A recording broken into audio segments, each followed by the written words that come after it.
Olá, começa agora o Informe-se direto dos estúdios da Unisa Digital. Hoje conversaremos sobre zoonoses mais comuns e para isso contamos com a presença da professora Cássia. A Cássia Uriete Elias é graduada em Medicina Veterinária pela Unesp de Botucatu desde 95, é mestre e doutora pela mesma universidade em Medicina Veterinária Preventiva, Saúde Animal e Saúde Pública, é docente nos cursos de Medicina, Farmácia e Medicina Veterinária. É também professora em várias disciplinas da área na Unisa desde 2002. Acompanhe nossa programação também pela internet www.cnu.org.br/alvivo.asp. Obrigada pela presença, professora. Eu é que agradeço a oportunidade. Para começar, o que são zoonoses? Zoonoses são aquelas doenças que são transmitidas entre os homens e os animais. A gente hoje conceitua muito e se importa muito, principalmente com as doenças que são transmitidas dos animais para o homem, tanto nos centros urbanos quanto na zona rural. E quais são as mais importantes? As zoonoses mais importantes hoje são o complexo teníase cisticercose, a leptospirose, a leishmaniose, que no estado de São Paulo vem crescendo, e a raiva, principalmente nos herbívoros. E como elas se manifestam? Cada uma de uma forma? Cada uma tem o seu padrão. Uma preocupação muito grande hoje na cidade de São Paulo foi um incidente com a campanha antirrábica para cães e gatos, onde alguns animais manifestaram reações alérgicas a essa vacina, tiveram reações adversas a essa vacina, e houve um grande número de animais que não foram vacinados.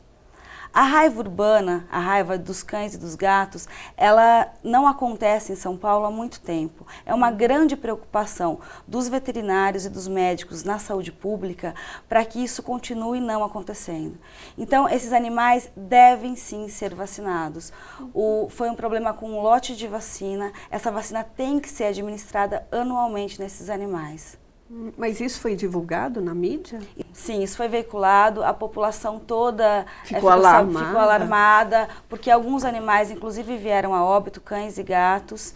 Mas isso foi um problema com o que a gente chama de veículo da vacina, e não com o inóculo. O que é o veículo? O veículo é aquela porção daquela vacina que é responsável pela distribuição da vacina no organismo. O que é o inóculo? É aquela partícula do vírus que estimula o sistema imune do animal a criar uma defesa. Então, os animais tiveram uma reação alérgica ao inóculo, isso já foi corrigido, as secretarias de saúde já começaram uma nova distribuição de vacina e é importantíssimo que para este ano, para todos os outros anos, os animais sejam levados para a campanha e assim ficarem livres da doença. E quais são os sintomas numa pessoa mordida por um cão que não foi vacinado? A raiva é uma doença que afeta o sistema nervoso central, ela é progressiva, ela é fatal e ela não tem cura. Então essa é a grande preocupação com essa doença. Uma pessoa agredida por um cão raivoso, ela vai com o tempo manifestar sintomas neurológicos e vai vir a óbito. Não há tratamento. A gente tem dois tipos de raiva, a raiva furiosa e a raiva paralítica. A raiva furiosa é o quadro clássico da doença, que o indivíduo, seja o homem ou o animal, apresentam um quadro agressivo, uma mudança de humor e principalmente a dificuldade de deglutição e com isso uma grande quantidade de saliva. E é pela saliva que a raiva é transmitida. E na raiva paralítica, ela, como o próprio nome diz, ela vai causando uma paralisia progressiva que culmina na paralisia dos músculos de respiração e dos músculos cardíacos. E tanto a pessoa quanto o animal vêm a óbito. E esses são os sintomas mais comuns? São os sintomas clássicos da doença. E ela é conhecida com outro nome? Não, a raiva ela tem esse nome mesmo, né? O nome popular é a raiva mesmo, ela é o único com o qual ela é conhecida. Tem alguma coisa a ver com aquele dito popular que cachorro louco no mês de agosto? Sim, na natureza, antes da gente fazer tanta interferência no ciclo hormonal dos nossos animais domésticos, a maioria dos cães ciclavam no mês de agosto. As fêmeas entravam no cio e os machos, por consequência, procuravam essas fêmeas para cruzar. Nessa fase de reprodução há muita disputa e há muitas brigas. Então era uma oportunidade para o vírus se espalhar na população canina. Então, por isso que mês de agosto é o mês do cachorro louco. E, inclusive, ele baba, né? Você falou aí de salivação. A salivação, ela vem de uma paralisia dos músculos da deglutição. Então, a saliva, ela é produzida, mas não é possível nem para o cão, nem para o homem infectado deglutir essa saliva. Nós estamos conversando sobre zoonoses mais comuns com a professora Cássia. Nós vamos a um rápido intervalo e já voltamos. Não saia daí.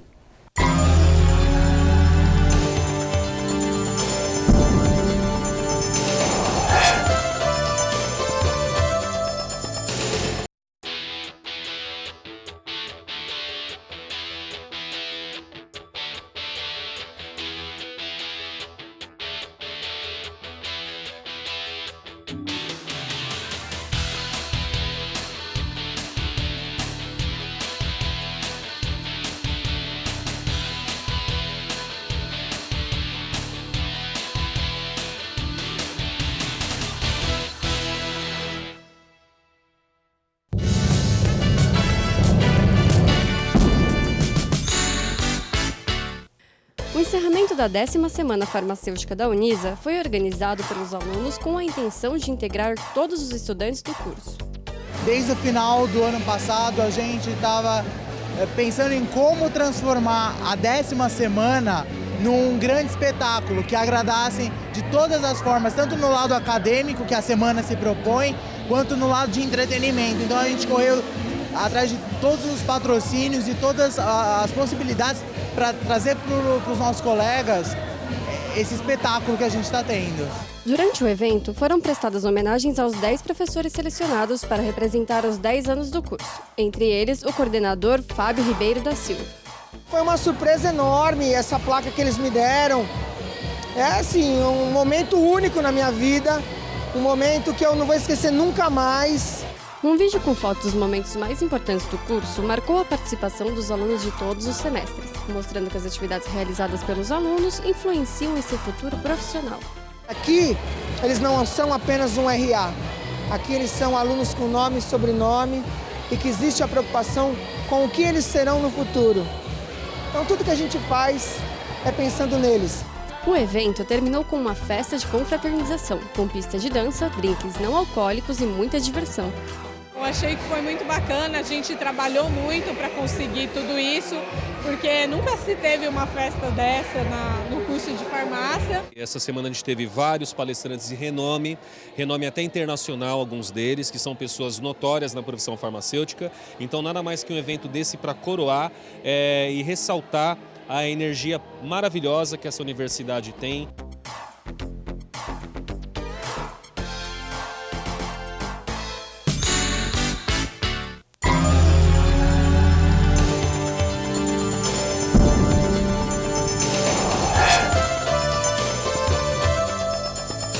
Voltamos a conversar sobre zoonoses mais comuns com a professora Cássia. Agora sobre a toxoplasmose. O que é? A toxoplasmose é uma doença causada por um protozoário e é muito conhecida como a doença do gato. É a doença que pode causar, principalmente na mulher gestante, má formação do feto e problemas sérios de saúde. E quais os sintomas? A toxoplasmose clínica nos homens, de uma forma geral, ela se apresenta mais ou menos como uma gripe. Uma dor de cabeça, dor do corpo, um mal-estar, uma falta de vontade de se alimentar, falta de vontade de sair da cama. Então, no que a gente chama de cidadão rígido, né, no homem com saúde, ela se apresenta de uma forma muito branda na maioria das vezes, que a gente chama essa forma de forma subclínica. Já na mulher grávida, ela também apresenta isso, essa semelhança com uma simples gripe ou um resfriado, porém, o toxoplasma passa pela placenta, atinge o feto e pode causar má formação. Puxa, e como detectar esse problema na mulher grávida? Na verdade, tudo é prevenção. É uma doença que tem muito mito, né? É uma doença que ela é muito mal explorada e ela é bem polêmica. Por quê? Porque o hospedeiro definitivo, ou seja, o animal que alberga as formas sexuadas, ou seja, o macho ou a fêmea desse parasito do Toxoplasma gondii é o gato. Então, o gato elimina nas suas fezes ovos dos parasitos. Esses ovos, quando eles saem nas fezes dos gatos, eles não são infectantes. Eles levam de 3 a 5 dias no meio ambiente para se tornar infectante. O que é infectante? É aquele organismo é aquela forma do organismo que quando o homem ingere, vai ficar doente. Mas tem uma outra forma de pegar a toxoplasmose, que é na ingestão de carne crua ou mal passada, seja de bovinos, seja de ovinos. Nessa forma, a gente vai ingerir o cisto do toxoplasma. Para a mulher grávida, tanto a ingestão dos ovos do parasito, quanto a ingestão de carne crua contendo cistos dos parasitos pode levar à doença, que vai levar a anormalidades e até à morte do feto. E isso só em mulheres grávidas? Sim, a maioria da população do mundo, né, uma grande porcentagem da população mundial já foi uma vez infectada com esse parasito. Então, a mulher grávida é muito importante no seu pré-natal fazer o exame sorológico. O que é um exame sorológico? Aquele que mede os anticorpos contra um determinado agente.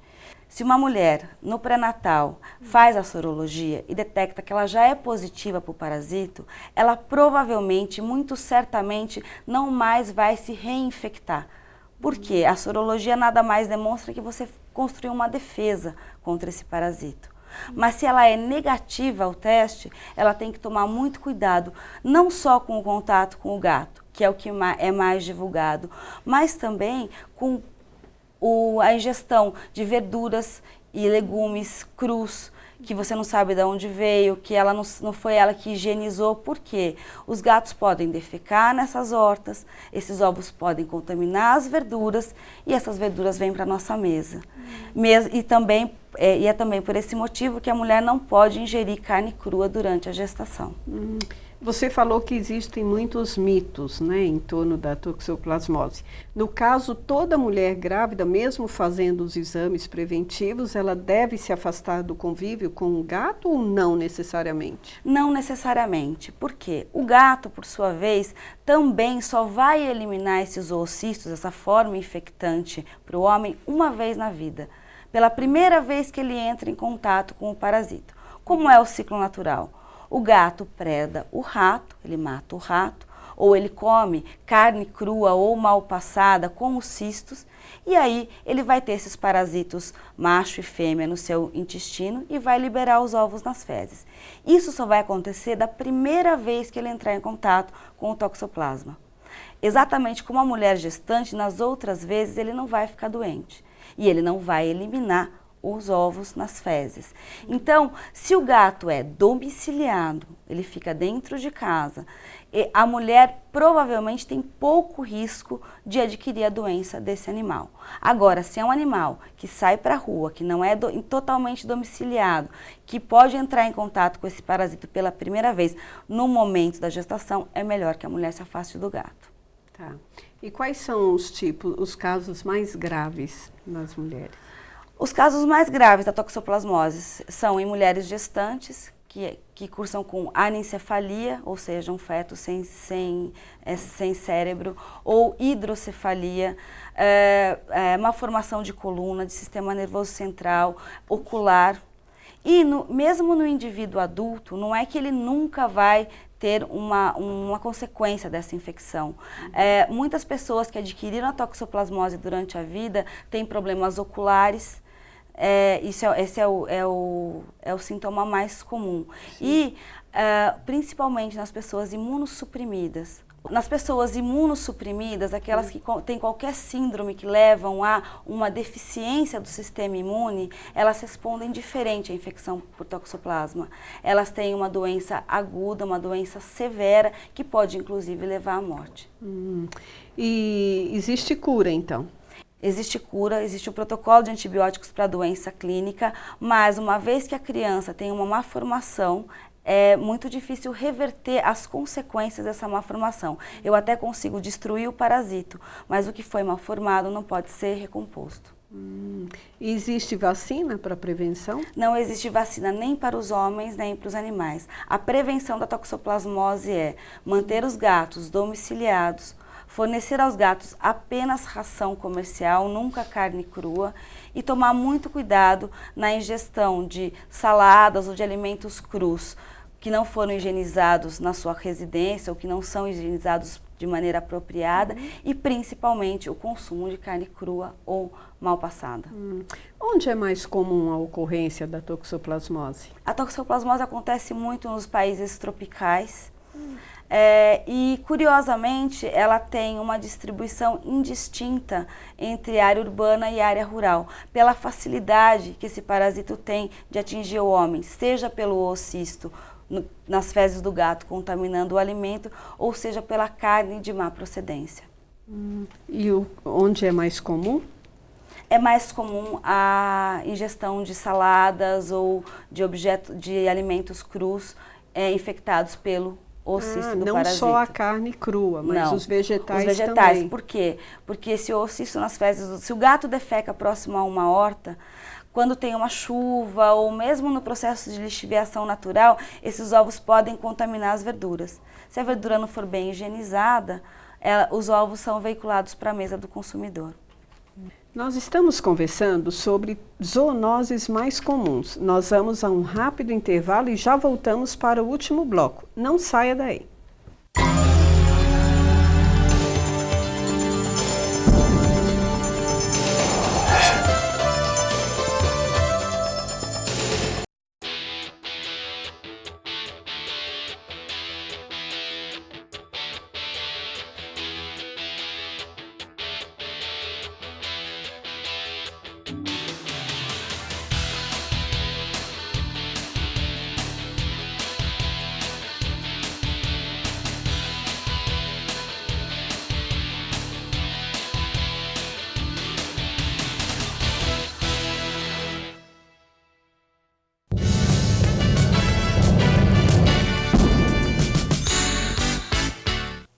O encerramento da 10ª Semana Farmacêutica da Unisa foi organizado pelos alunos com a intenção de integrar todos os estudantes do curso.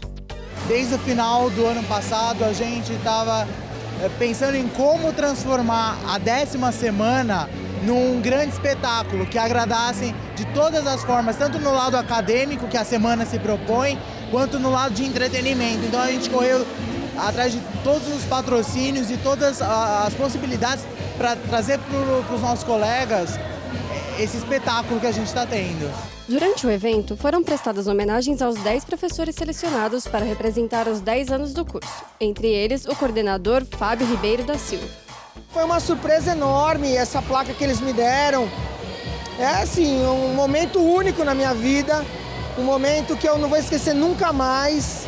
Um vídeo com fotos dos momentos mais importantes do curso marcou a participação dos alunos de todos os semestres, mostrando que as atividades realizadas pelos alunos influenciam em seu futuro profissional. Aqui, eles não são apenas um RA. Aqui eles são alunos com nome e sobrenome e que existe a preocupação com o que eles serão no futuro. Então tudo que a gente faz é pensando neles. O evento terminou com uma festa de confraternização, com pista de dança, drinks não alcoólicos e muita diversão. Eu achei que foi muito bacana, a gente trabalhou muito para conseguir tudo isso, porque nunca se teve uma festa dessa no curso de farmácia. Essa semana a gente teve vários palestrantes de renome até internacional, alguns deles, que são pessoas notórias na profissão farmacêutica. Então nada mais que um evento desse para coroar e ressaltar a energia maravilhosa que essa universidade tem.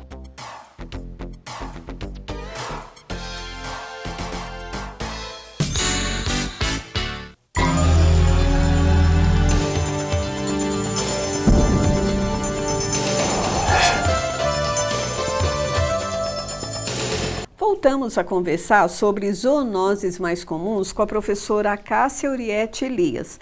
Acompanhe nossa programação também pela internet www.cnu.org.br/alvivo.asp. E o que é a leptospirose? A leptospirose é uma doença bacteriana extremamente comum, também conhecida como a doença do rato. No homem, a leptospirose ela se inicia mais ou menos como se fosse uma gripe, com mal-estar, cefaleia, dor no corpo, e ela evolui para sintomas mais severos, levando à falência levando à falência renal, respiratória, e ela é muito importante pela lesão que ela causa no fígado. Puxa, e o que favorece a sua ocorrência? A leptospirose é uma doença muito comum no verão. Por quê? Porque é a época das chuvas e das grandes enchentes. Essa bactéria ela persiste no rato. O rato é um hospedeiro dessa bactéria e ela tem uma grande afinidade com a água. Então a sobrevivência da leptospira fora do seu hospedeiro, no caso o rato, ela é muito maior quando ela está no ambiente aquático. Com as cheias e a quantidade de ratos que só aumenta na cidade de São Paulo, que é um problema muito sério, essa época do ano ela favorece a transmissão da doença. E qual o período de incubação médio? De 7 a 14 dias. E como são as manifestações iniciais?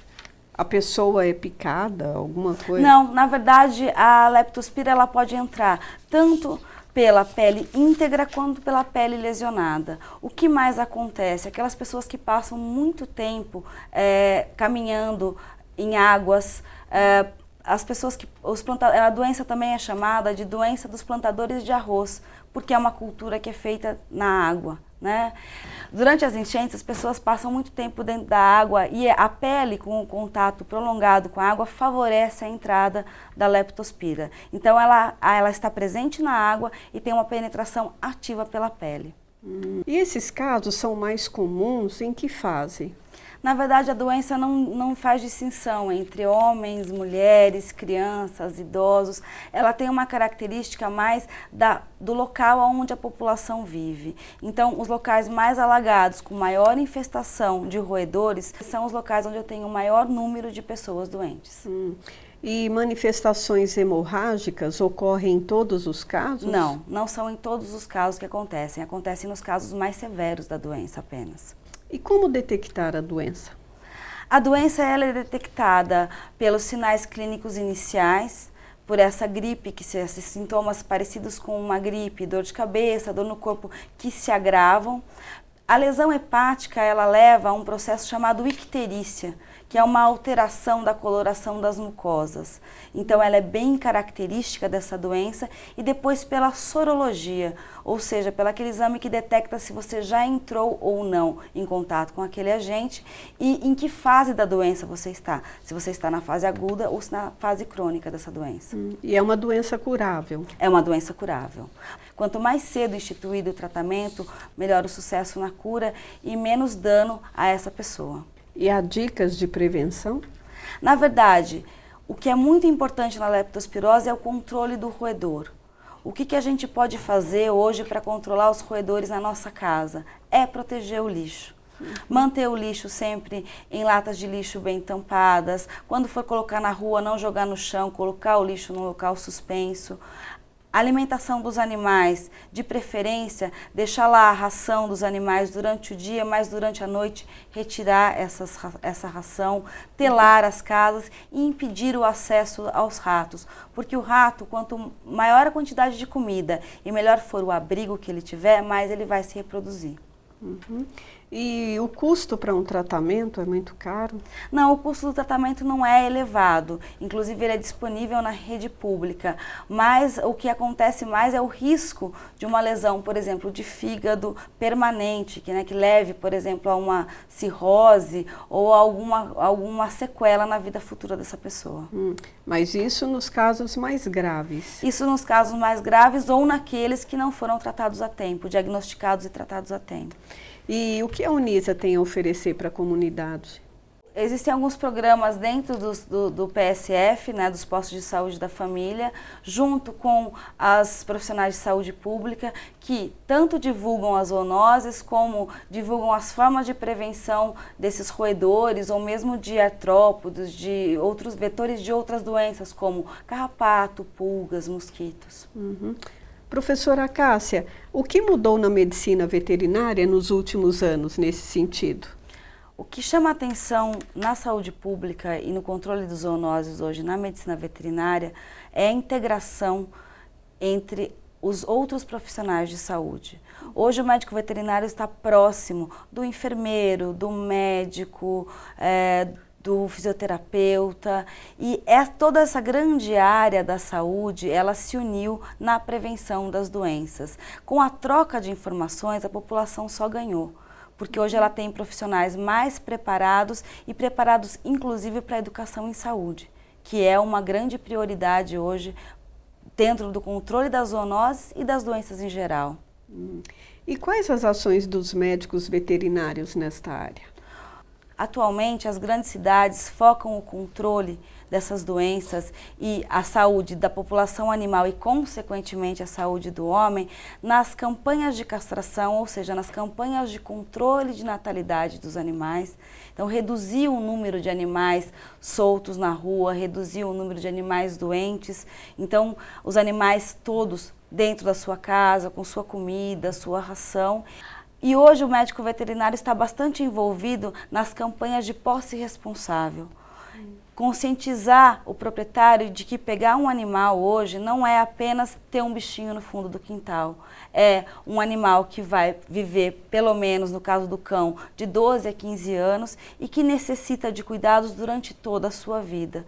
E a higiene, o controle de parasitos como pulga, carrapato e a vacinação no tempo correto auxiliam no controle das doenças. Nós estamos chegando no finalzinho do nosso programa. Eu gostaria que você desse dicas para quem está nos assistindo, do pessoal, tanto urbano quanto rural.